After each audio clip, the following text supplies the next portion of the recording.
नमस्कार, वर्षाच cakes and आर्ट्समध्ये सर्वांचे मनापासून खूप खूप स्वागत। आज मी बनवत आहे खमंग, पौष्टिक, चवीला अप्रतिम असणारे दुधी भोपळ्याचे थालीपीठ। लहान मुलांना दुधी भोपळ्याची भाजी आवडत नाही, त्यामुळे असे थालीपीठ बनवले की मुलेच काय तर घरातील सगळे आवडीने खातात। हे थालीपीठ तुम्ही सकाळी नाश्त्याला बनवू शकता, अगदी झटपट बनतात। दुपारच्या जेवणाला किंवा रात्रीच्या जेवणालाही खाऊ शकता। दही, उसळ किंवा कोणतीही चटणी याबरोबर छान लागते। हे थालीपीठ करण्यासाठी कोणतीही भाजणी करण्याची गरज नाही। मी हे थालीपीठ घरात उपलब्ध असलेल्या पिठांपासूनच बनवत आहे आणि खूप साऱ्या टिप्स पण तुमच्याबरोबर शेअर करणार आहे, त्यामुळे व्हिडिओ हा शेवटपर्यंत नक्की बघा। चला तर मग आजच्या रेसिपीला आपण सुरुवात करूयात। दुधी भोपळ्याचे थालीपीठ बनवण्यासाठी एक चांगला ताजा व कोवळा दुधी घ्यायचा आहे। मी इथे 4 व्यक्तींसाठी थालीपीठ बनवत आहे, त्यामुळे थोडासा कट करून शिल्लक ठेवला आहे। आणि आता भोपळ्याची साल काढून घेऊ। भोपळ्याचा वरचा भाग पण चाकूने कट करून घ्यायचा आहे। आणि नंतर आपल्याला हा साल काढलेला भोपळा आपल्याला किसणीने चांगला किसून घ्यायचा आहे। आणि चांगला किसून घेऊन तो किस पण आपल्याला तसंच पाण्यासहित थालीपीठांसाठी वापरायचा आहे। कोणी कोणी किस पिळून काढतात, आपल्याला पिळून न काढता तसंच किस आपण तो थालीपीठांसाठी वापरणार आहोत। तर आता बघा व्यवस्थित किसलेला आहे। आणि आता थालीपीठांसाठी हिरवी मिरचीचा ठेचा तयार करून घेऊया।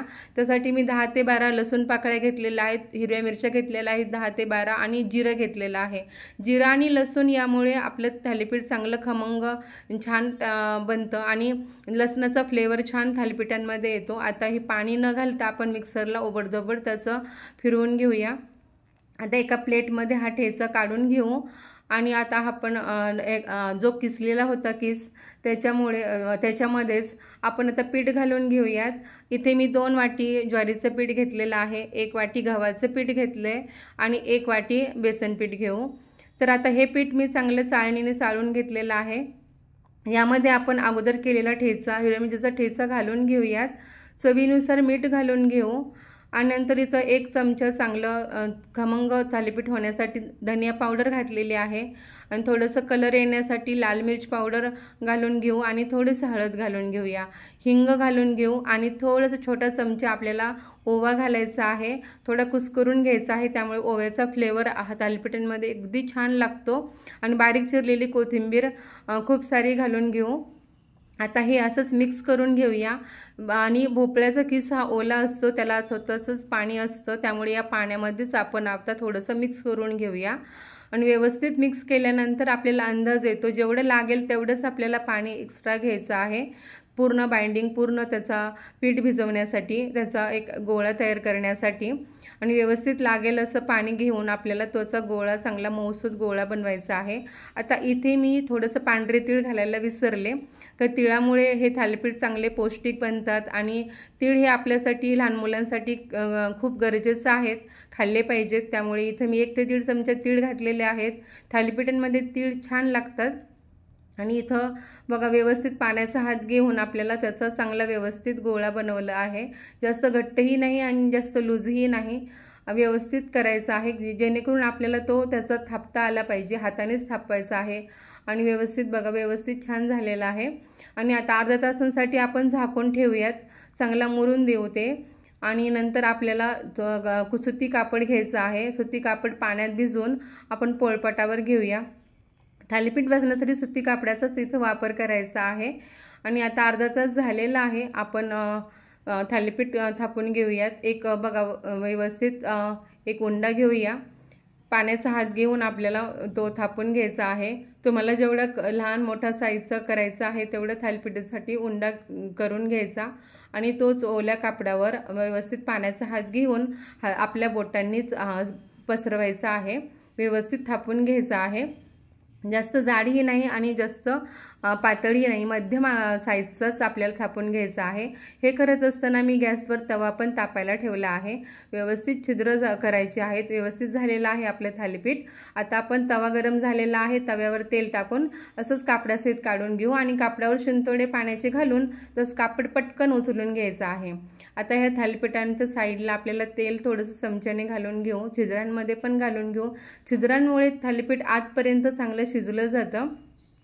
आता इथे आपल्याला गॅसची फ्लेम ही मीडियम ठेवायची आहे आणि दोन्ही बाजूंना वरचा भाग सुकला की लगेच थालीपीठ आपल्याला पलटी करायचं आहे। आलटी पलटी करत हे थालीपीठ दोन्ही बाजूने चांगलं शेकून घ्यायचं आहे। व्यवस्थित असे शेकल्याने थालीपीठ मध्ये कच्चं राहत नाही आणि व्यवस्थित छान खरपूस बनतात, एकदम खुसखुशीत लागतात खाताना। बघा आता हे थालीपीठ आपलं चांगलं खमंग झालेलं आहे, व्यवस्थित छान तयार झालेलं आहे।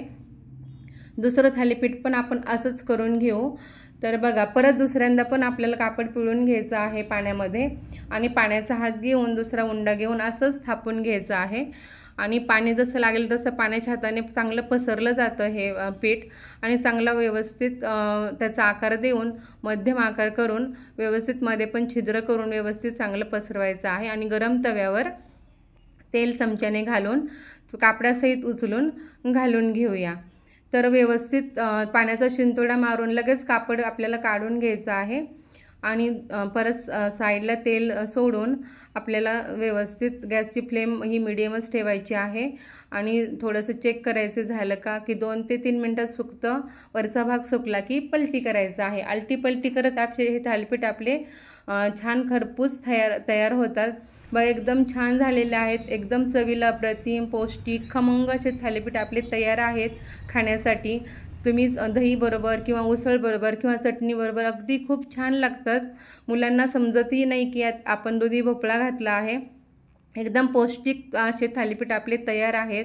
तर तुम्ही सुद्धा अशा प्रकारे थालीपीठ करून बघा आणि आजची रेसिपी तुम्हाला आवडली असेल तर लाईक करा, शेअर करा आणि कमेंट्स करून नक्की सांगा तुम्हाला कसे वाटले। चॅनल्सवर नवीन असाल तर सबस्क्राईब करायला विसरू नका आणि हो बेल आयकॉनवरही प्रेस करा जेणेकरून तुम्हाला याची नोटिफिकेशन सगळ्यात पहिल्यांदा मिळेल।